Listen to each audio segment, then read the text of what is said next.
تو اب ہم بات کرتے ہیں تصور نمبر 1.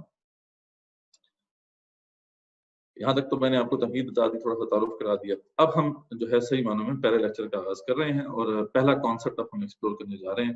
اگین اس کے بعد میں آپ سے پوچھوں گا کہ آپ کو سمجھائی یا نہیں. تو یہ ہے جو ہمیں یہ دیکھنا ہے کہ ایمان جو ابھی اس وقت ہمیں حاصل ہے وہ کس نوعیت کا ایمان ہے. تو اسے ہم اگر کیٹیگرائز کریں، اگین جو اصطلاحات وہ میٹر نہیں کرتی ہیں، اصل کانسیپٹ میٹر کرتا ہے. کانسیپٹ آپ کو معلوم ہے، کلیئر ہو گیا تو پھر مسئلہ نہیں. وہ جو ایمان ہمیں حاصل ہے وہ غیر شعوری ایمان ہے. ڈیفینیٹلی ہم مسلمان گھرانے میں پیدا ہو گئے اور اس توسط سے ہمیں یہ جو ہے جو بھی ایمان حاصل ہو گیا. غیر شعوری ایمان وہ ایمان ہوتا ہے جس میں صرف دل کی گواہی ہوتی ہے، عقل کی کوئی گواہی نہیں ہوتی. یعنی ہم سے کوئی پوچھتا ہے، اگر جنرلی اسپیکنگ، یعنی اگر آپ امت مسلمہ میں کسی سے یہ سوال کرتے ہیں کہ بھائی آپ جو مسلمان ہیں اس کی دلیل کیا آپ کے پاس، تو آپ تو پہ جواب اس کا کوئی نہیں ملتا آپ کو. بس یہ ہے کہ مسلمان پیدا ہو گئے، بس کبھی سوچا ہی نہیں اس کے اوپر. بچپن میں ماں باپ بھی مسلمان تھے، ٹیچرز بھی مسلمان تھے، آس پاس دوست بھی مسلمان تھے، کبھی سوچا ہی نہیں کہ اس کے اوپر کوئی شک ہو سکتا ہے. تو یہ ایک جسے کہتے ہیں غیر شعوری سطح کا ایمان ہے. اس کے اندر انٹلیکچوئل ڈائمینشن نہیں. ٹھیک ہے. اور اس کے بارے میں یہ بات کلیئر ہے کہ اس قسم کا جو ایمان ہے اس کے جو حصول کے ذرائع ہیں یا جن ذرائع سے یہ اس میں بڑھوتی ہوتی ہے وہ ہے صحبت صالحین اور کثرت اذکار و اعمال. یہ امت مسلمہ میں یہ بات متفق ہے اور تقریباً سب لوگ اسے جانتے ہیں اور آپ اسے محسوس بھی کر سکتے ہیں. آپ کسی اچھی صحبت میں بیٹھتے ہیں، آپ کو محسوس ہوتا ہے کہ آپ کا ایمان بڑھ گیا. آپ اس صحبت سے باہر نکلتے ہیں، آپ کو پتہ چلتا ہے کہ وہ ایمان گھٹ گیا. ٹھیک ہے. اس طریقے سے آپ کبھی کثرت اذکار وغیرہ کرتے ہیں، اللہ سے دعا وغیرہ کرتے ہیں، ایمان کو بڑھتا ہوا محسوس کرتے ہیں. جب اذکار وغیرہ سے ہٹ جاتے ہیں تو آپ کو معلوم ہوتا ہے کہ جیسے کمی واقعی ہو گئی ہے. تو یہ کنٹینیوسلی فلکچویٹنگ بھی ہے، یہ مسلسل اوپر نیچے جاتا رہتا ہے. یہ غیر شعوری ایمان، اس میں شعور کا کوئی تعلق اس سے نہیں ہے، یعنی سمجھ کے سوچ کے اس کو حاصل نہیں کیا جا رہا. یہ غیر شعوری سطح پر غیر شعوری طور پر انکانشیسلی آپ کو نصیب ہو رہا ہے. تو اس کے برعکس جو ہے ایک اور ایمان بھی ہوتا ہے. اچھا، یہ جو ایمان ہے اس کو بھی ہم بعد میں جا کے تفصیل سے بتائیں گے آپ کو کہ اصل میں یہ جو ایمان ہے اس کی بھی ایک بنیاد ہے. اچھا، وہ اگین ہمیں تو نہیں پتا، جنرلی ہم تو اس کو نہیں جان سکتے، لیکن ہمیں قرآن مجید نے بتائی ہے. وہ اصل میں بیسیکلی وہ عہد الست ہے جس کا آگے ہم تفصیل سے ذکر کریں گے کہ جب تمام جو ہے بنی آدم کی جو اولادیں تھیں ان کو نکالا گیا آدم کی پشت سے اور پھر ان سب سے ایک عہد لیا گیا تھا، الستو بربکم، کیا میں تمہارا رب نہیں ہوں؟ سب نے یک زبان ہو کے کہا تھا کہ قالوا بلا شہدنا. اسے عہد الست کہتے ہیں. یہ اسی کی وجہ سے ہے جس کے حوالے سے پھر آپ صلی اللہ علیہ وسلم نے یہ بات بھی ایک حدیث میں بیان فرمائی کہ ہر بچہ جو ہے وہ پیدا ہوتا ہے اپنی فطرت کے اوپر. یہ اس کے ماں باپ ہیں جو اسے عیسائی اور یہودی اور مجوسی بنا دیتے ہیں. تو ہر بچہ جو ہے اپنی اس فطرت پیدا ہوتا ہے اور وہ جو فطرت ہے وہ اگر پیور رہے تو اس کے اندر رب کی پہچان موجود ہے. تو ان ادر ورڈز غیر شعوری ایمان جو ہے بیسیکلی وہ فیل فیکٹر ہے. اس میں کوئی انٹلیکچوئل اسیسمنٹ نہیں آپ کر سکتے، لیکن آپ کو محسوس ہو جاتا ہے کہ یار یہ اچھی چیز ہے. اور اس طرح کا جو ایمان ہے یہ ہمیں تو اس طرح علی بات ایکسپیرینس صحیح معنوں میں نہیں ہوتا، لیکن آپ دیکھتے ہیں کہ وہ جو غیر مسلمان ہوتے ہیں آج بھی اگر آپ ان کی جو ہے یہ ویڈیوز وغیرہ دیکھیں تو اس میں آپ کو بعض جگہوں پہ تو ایسا لگتا ہے جیسے کہ بالکل غیر شعوری طور پر جو ہے انہیں محسوس ہوا کہ اسلام ایک اچھا دین ہے. کسی نے حج کا منظر دیکھا اور اسے بڑا اچھا لگا اور وہ اسلام کی طرف مائل ہو گیا. تو ایک فیل فیکٹر جو ہے یہ اسی وجہ سے ہے کہ وہ چاہے کافر ہی کیوں نہ ہو، آخرکار پیدا تو اپنی فطرت پر ہی ہوا تھا. ہاں، اس کا ماحول جو ہے اس کے والدین ہیں اس فطرت کو مس کرتے ہیں، اس میں پھر جو ہے وہ جو احساس ہے وہ کم سے کم تر ہوتا جاتا ہے اور وہ ختم بھی ہو جاتا ہے کسی حد تک. لیکن یہ ہے کہ بعض جو کفار بھی ہوتے ہیں، غیر مسلم بھی ہوتے ہیں، ان کی فطرت کے اندر کچھ نہ کچھ اگر جو ہے وہ رمق باقی ہے اس خیر کی، تو وہ ایک فیل کر لیتے ہیں جیسے کہ یہ اچھی چیز ہے، یہ بہتر چیز ہے. تو یہ جو غیر شعوری ایمان ہے یہ فیل فیکٹر، آپ کو فیل ہو جاتا ہے. انفارچونیٹلی آج جو دور میں ہم بس رہے ہیں، جس طرح کا یہ ماحول ہے، بالکل گاڈ لیس ایک تہذیب ہے جو ہمارے اوپر جو ہے وہ غالب ہے، اس کے نیچے رہتے ہوئے ہمارے اندر سے یہ جو فیل فیکٹر ہے یہ بالکل ختم ہو گیا ہے. اب ہم فیل نہیں کر پاتے، اتنا آسان نہیں ہے اس کو فیل کر لینا کہ یار یہ اسلام بالکل سچ ہے